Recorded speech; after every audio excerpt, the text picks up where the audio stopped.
खुतबा दे रहे हैं मैं अज़ान दे अऊज़ु बिल्लाहि मिनश शैतानिर रजीम बिस्मिल्लाहिर रहमानिर रहीम इन्नल्लाहा व मलाइकातुहु यस्सल्लूना अलन नबी या अय्युहल्लज़ीना आमनू सल्लु अलैहि व सल्लिमू तस्लीमा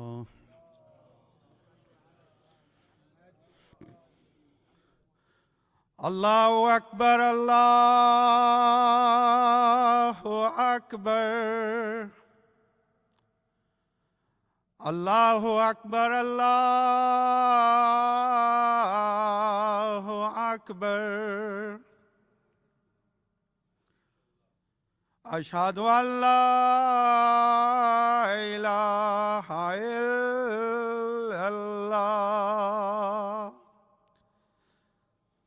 अशहदु अल्ला इलाहा इल्लल्लाह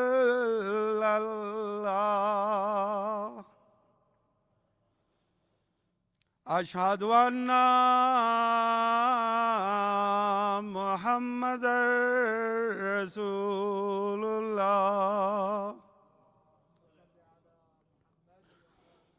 अशहदु अन्ना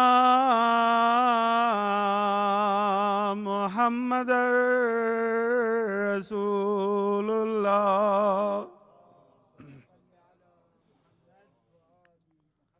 अशहदु अन्ना अलिय्यन वलियुल्लाह व औलादुल मासूमीन हुजाजुल्लाह अशहदु अन्ना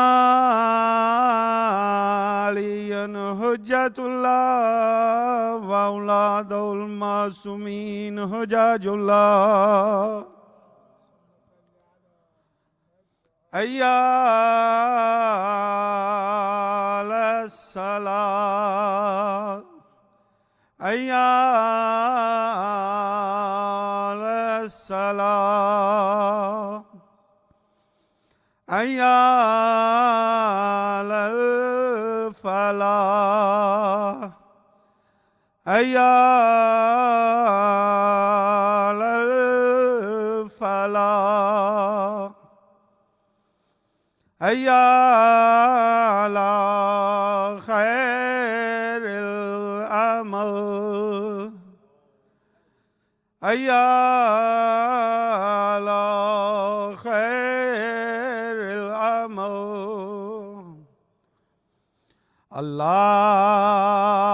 अल्लाहु अकबर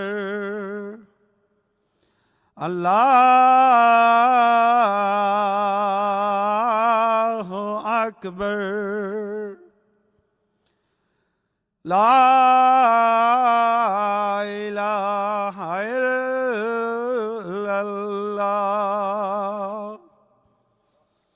ला इलाहा इल्लल्लाह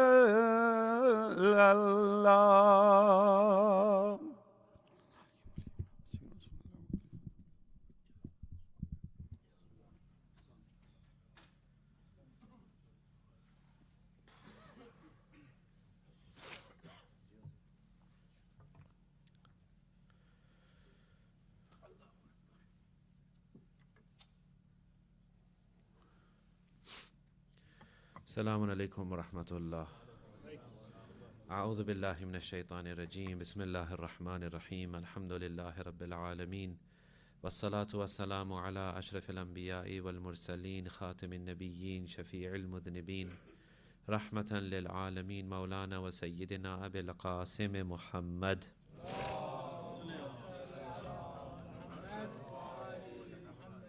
وعلى آله الطيبين الطاهرين لا سيما بقية الله في الأرض أرواحنا له الفداء وعجل الله تعالى فرجه الشريف ولعنة الله على أعدائهم أجمعين من الآن إلى قيام يوم الدين أما بعد فعباد الله أوصيكم وأوصي نفسي بتقوى الله والورع عن محارمه. Respected elders, brothers, sisters, I give myself a reminder and you all a reminder to acquire and observe the taqwa of Allah subhanahu wa ta'ala. In the famous khutbah of Amirul Mu'mineen alayhi salatu wassalam, Allahumma salli ala you can find this khutbah in Nahjul Balagha. It is known as the khutbah of the Muttaqeen, Khutbatul Muttaqeen or Khutbatul Hammam. What happens is, Ruwiya anna sahiban li Amir al-Mu'mineen, Sayyid Razi writes like this. It has been narrated that one of the companions of Amir al-Mu'mineen, yuqalu lahu Hammam. He was known as Hammam. Hammam with haye do chashm, yeah, the small ha, not the big ha. Hammam means someone who has hum. Hum means what? Hum means like concern, worry, troubled, worried person. Hammam is someone who has worries. What was he worried about? He was worried about his self, his nafs, his taqwa, his relationship with Allah subhanahu wa ta'ala. Yuqalu lahu Hammam. They used to call him Hammam. Kana rajulan abidan.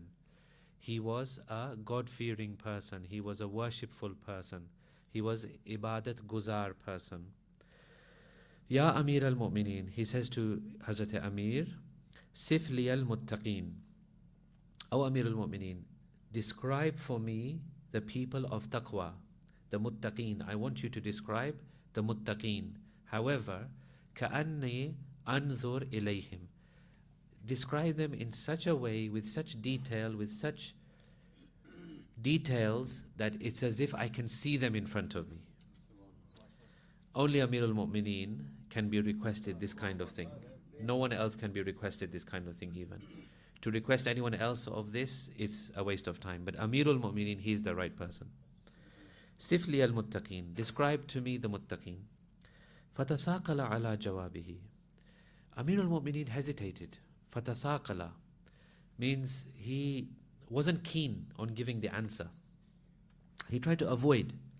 But then he said the following, ثُمَّ قَالْ Ya Hammam, O Hammam, ittaqillah. Fear Allah, be careful of God. Wa ahsin, and do good things. Do good things and fear God. فَإِنَّ اللَّهَ مَعَ الَّذِينَ اتَّقَوْا, because Allah is with those who fear Him and are careful of Him. وَالَّذِينَ هُمْ مُحْسِنُونَ, and those who do good. Amir al-Mu'mineen wanted to leave it here, but Hammam was not satisfied. Hammam, thank God, he was not satisfied, and it's because he was not satisfied that we have the description of the Muttaqeen from Amir al-Mu'mineen.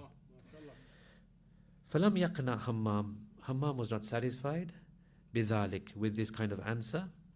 حَتَّى عَزِمَ عَلَيْهِ, and therefore he insisted on Amir al-Mu'mineen. Tell me more, tell me more.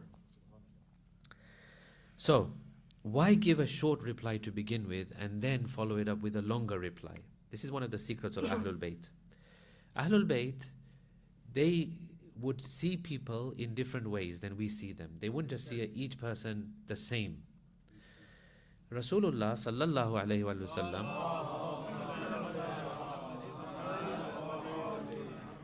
used to love the company of some people. Salman, he used to love the company of some people. He used to love the company of Salman. Abu Dhar, he used to love the company of Abu Dhar. Top of the list, Sare Fehrist, Amirul Mu'mineen. Aisha says, Rasulullah, despite being married to us, his wives, spent most of his time with Amirul Mu'mineen. Whenever there was an opportunity of a private conversation, you'd see Rasulullah and Amirul Mu'mineen. You could never separate them. Janab Fatima, salamullahi alayha, Allahumma salli ala Muhammad. She says to Hazrat Salman once, Salman, you have not been good to us. He says, Na'udhu billah, what is it that I can do for you that I haven't been good to you? She says, you don't come and visit us. Some people are very special for Ahlul Bayt. Ahlul Bayt give them a lot of time, a lot of energy, a lot of company, a lot of situation that they spend time with them. Some people, they say, no, you don't visit us too much. For example, Abu Huraira. We have, for example, Rasulullah says to him, Zurni, visit me, not every day, you come too much. Visit me every other day. We don't like some people's company. It's not good for that person as well, maybe. It's not only Ahlul Bayt who are looking at their own interest. It's not good for that person, maybe. Sometimes two people will ask Imam the same question, they'll receive two different answers. Not contradictory answers, But answers which are, one is less detailed, one is more detailed. Why?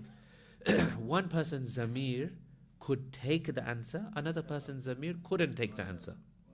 Amirul Mu'mineen used to go into the desert. Many people used to see him go into the desert. They didn't used to follow him. They couldn't take the material. Maysam Tammar used to see Amirul Mu'mineen. He used to say, where are you going? Amirul Mu'mineen says, come with me if you want. For here there is a lot of knowledge that has been stored. Where do I put this knowledge? Sometimes I dig a hole and I put the knowledge inside the hole. Sometimes I speak to a well because no one can take my knowledge. Maysam could take some of the knowledge. Ammar used to take some of the knowledge. Abu Dhar used to take some of the knowledge. Not everyone is able to take the knowledge of Ahlul Bayt. Sometimes Ahlul Bayt used to give a small answer. The person used to feel unsatisfied. When you feel unsatisfied, your heart becomes larger. You pray to Allah subhanahu wa ta'ala something. You say, I don't know, let's say you say one dua from Sayfa Sajjadiyah. You don't feel satisfied. You say, no, I want to say more and more and more. I'll recite another one and another one. This is your heart telling you something good. It's telling you that you need more. Your heart is open, take more. Hammam was not satisfied. So he followed up and he did israr. He said, no, you must tell me more information. Then Amirul Mu'mineen opened up. Amirul Mu'mineen begins this long, beautiful khutbah with the following words. فَحَمِدَ اللَّهِ. He first praised Allah and he said the attributes of Allah. وَصَلَّى عَلَى النَّبِي صَلَّى اللَّهُ عَلَيْهِ وَآلِهِ اللَّهُمَّ صَلَّ عَلَى مُحَمَّدٍ. He then sent salutations upon the Prophet. ثُمَّ قَالَ. And then he said, أَمَّا بَعْدُ فَإِنَّ اللَّهَ سُبْحَانَهُ وَتَعَالَى. This is now the speech of Amirul Mu'mineen. He says, surely Allah خَلَقَ الْخَلْقِ حِينَ خَلْقَهُمْ غَنِيًّا عَنْ طَاعَتِهِمْ.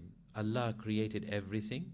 At the time of creating, He was completely sufficient. He didn't need any of their worship. He didn't need them. He created them out of His mercy, out of His grace. آمِنًا مِنْ مَعْصِيَتِهِمْ. Anything they do against Allah, they cannot harm Allah. Like if you do a sin, you're not taking anything away from God. If a son doesn't obey the father feels hurt. He feels something is wrong. Not Allah subhanahu wa ta'ala. Allah doesn't feel hurt. Allah is perfect. Whatever we do against Him, this is our problem. This is not God's problem. لأنه لا تضره معصيته من عصى معصية من عصى. Because He's so perfect, anyone who sins against Him, it doesn't bother Him. ولا تنفعه طاعة من أطاعه. He also doesn't gain any benefit when someone worships Him and obeys Him. It's nothing. He's not going to make any difference to Him. Then he says the following. فَقَسَمَ بَيْنَهُمْ مَعَايِشَهُمْ. Allah subhanahu wa ta'ala. Mu'mineen, trust in Allah. What does it mean? What do we trust in? When someone says to you, trust God, have tawakkul upon God, what does that mean actually? What are we trusting? Allah has a wisdom. He has a hikmat, which is the perfect wisdom, complete wisdom. There is no mistake in His wisdom. There is no mistake in His decision making. There is no mistake in what He gives, where and to whom. Amirul Mu'mineen says, فَقَسَمَ بَيْنَهُمْ مَعَايِشَهُمْ. Allah, after He created everyone, He decided who to give how much rizq. Who to give how much rizq. Who to put in which position. Who to put in which situation. Where is this person going to be born? Where is that person going to be born? Who are the parents of this one? Who is the grandparent of this one? Who will be here? Who will die there? This is all in the plan of the Almighty. So when we complain against Allah, for example, what are we complaining against? Are we complaining against His wisdom, His decision making, His justice, His mercy? When we feel unsatisfied with something that Allah has given us, I think that's very offensive to God. Here Amirul Mu'mineen is saying He decided how to distribute this wealth. Some people will not have wealth. Some people will have wealth. Some people will have wealth, it will be good for them. Some people will have wealth, it will be bad for them. Some people will have poverty, it will be good for them. For some people, it will be bad for them. Allah knows. Allah knows. He knows if I give this person wealth, he'll become so rebellious towards me that he'll go away from my path. It's better I don't give him. And this person, if I don't give him poverty, he will never raise his hands to me. He'll forget me. If he was wealthy, then he would forget me. Better I give him poverty. So Amirul Mu'mineen says he has given everyone their place. وَوَضَعَهُمْ مِنَ الدُّنْيَا مَوَاضِعَهُمْ. He has put them in the right place in the world. So then Amirul Mu'mineen, the question is, wealth Allah has given, position Allah has given, family, we didn't choose our family, Allah gave it. We didn't choose our parents, Allah gave it. We don't choose even where we die, Allah will decide. One person will be, buried in the haram of Amirul Mu'mineen. One person will be buried in just some other place no one even knows. We don't decide these things. So Amirul Mu'mineen, is there anything in this world, in this universe, according to the wisdom of God, that differentiates people? It is not wisdom, it is not wealth, it is not, for example, job, it is not career, it is not image, it is not body. You can't choose any of these things. We could not choose our genes and our DNA. We could not choose these things. So what is the thing that differentiates people? Is there any milak? Is there any criteria, me'yar? What is it? فَالْمُتَّقُونَ فِيهَا هُمْ أَهْلُ الْفَضَائِلِ. The only thing that differentiates people in this world is their level of taqwa. فَالْمُتَّقُونَ فِيهَا هُمْ أَهْلُ الْفَضَائِلِ. It is only the people of taqwa in this world which you can say have any kind of merit and distinction. Not any kind of material belonging, not any kind of job, not any kind of career. It is on your taqwa. And then he goes into describing the different sifat.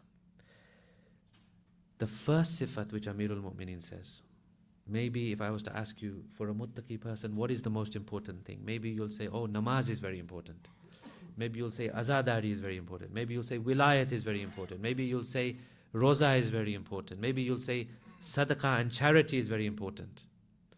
Amirul Mu'mineen, his wisdom is linked with the wisdom of Allah subhanahu wa ta'ala.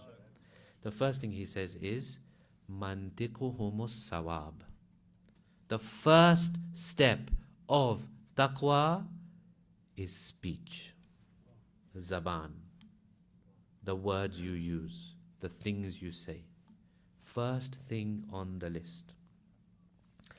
Mantiquhumus sawab. Sawab means that which is correct, true, right, and proper. So when they speak that which is true, correct, right, and proper. Whether you look at Islam or you look at any other ethical movement in the world, any other philosophy, other religions, other good practices, of course, we don't really want to quote them because we believe that we have the best treasure in Islam. But just for your wider knowledge, any spiritual, philosophical movement will say the same thing. Speak less. They will all preach the virtue of silence. All of the different religions at some point will preach the virtue of silence. All spiritual movements at some point will preach the virtue of silence. So, why so much emphasis on this? Let us discuss this inshallah with the next khutbah. Bismillah ar-Rahman ar-Rahim. Inna a'ataynaka al-kawthar fasalli li rabbika wanhar inna sha'na'aka huwa al-abtar.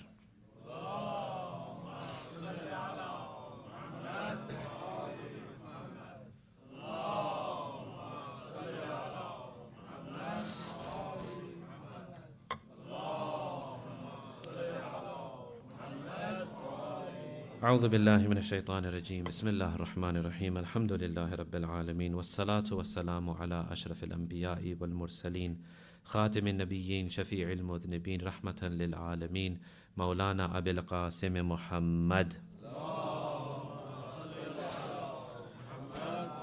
والصلاة والسلام على أمير المؤمنين وإمام المتقين ووصي رسول رب العالمين مولانا علي بن أبي طالب اللهم صل على محمد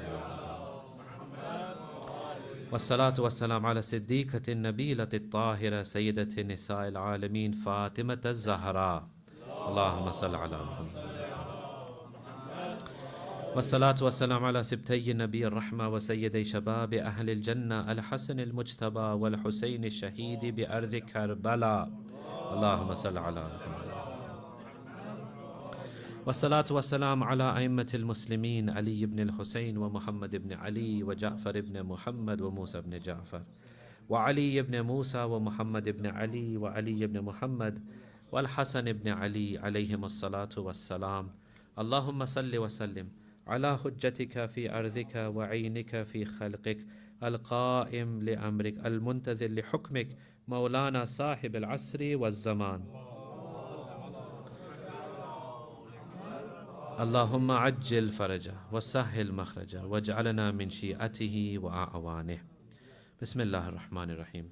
Azizan, speech. Amirul Mu'mineen begins with speech. Speech is especially important. Number one, because it is something that we do all day, every day. We are speaking. Number two, the amount of harm we can cause with our speech is deceiving.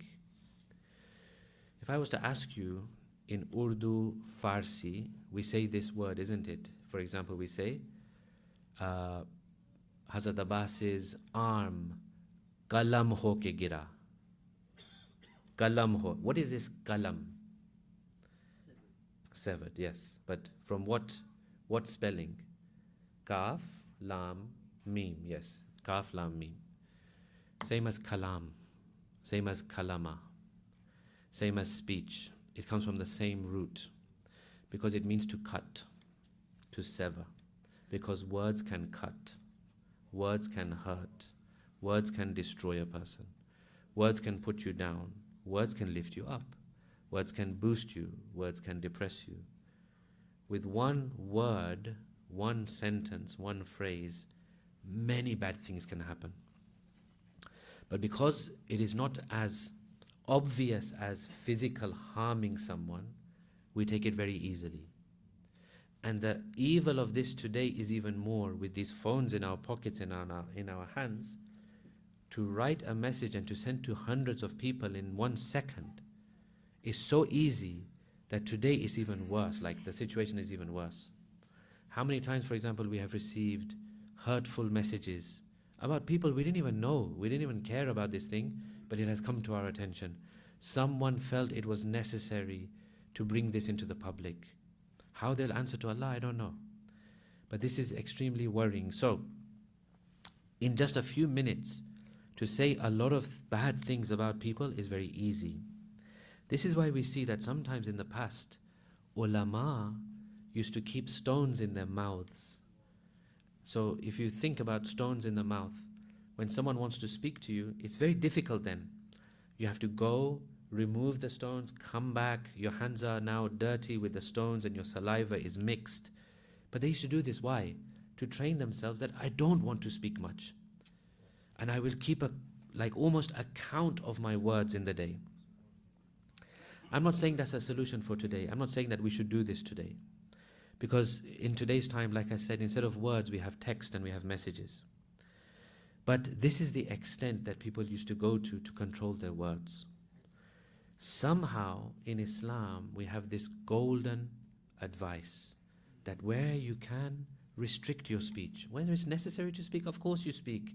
No one is saying you become grumpy, you don't talk to people nicely. That's not the issue. When we talk, we must talk nicely. But we must assess what are we saying and how are we saying it. One of the worst things about the speech, as we all know, is the issue of ghibat, backbiting. What is ghibat and what is backbiting? Agha Sistani, may Allah give him a long life, he says the following: Ghibat is speaking ill of a believer in their absence, no matter whether the shortcoming you are describing was related to his body, his lineage, his behavior, his deeds, his statement, his religious life, or other parts of his life. Whether these things are open to people or concealed from people. There's no point in saying things like, brother, I'm telling you this about so-and-so, and if so-and-so was here, I would tell him to his face. That doesn't make sense. Then you go and tell him to his face. Don't tell me. I don't need to know. There's no point in saying things like, you hear this a lot, yeah? Brother, I'm just telling you. I'm not doing ghibat, but I'm just telling you. This also doesn't make sense. This doesn't absolve anyone. This doesn't absolve anyone. Similarly, Agha says, it does not matter whether the description was done by words or by gesture. For example, maybe I don't say something, but you ask me, for example, how is this person? And I say, La hawla wa la quwwata illa billah. That's a gesture. But with the zikr of God, I've done a sin. Because I've shown you some displeasure. I've shown you something is wrong with that guy. Imam Ja'far Sadiq alayhi salam says, Ghibat is haram for all Muslims, and there is no doubt that Ghibat destroys good deeds like fire destroys the wood. The way fire burns wood, on the Day of Judgment we may appear. And this is actually in the second hadith which I want to bring from the Holy Prophet sallallahu alaihi wa alihi wasallam.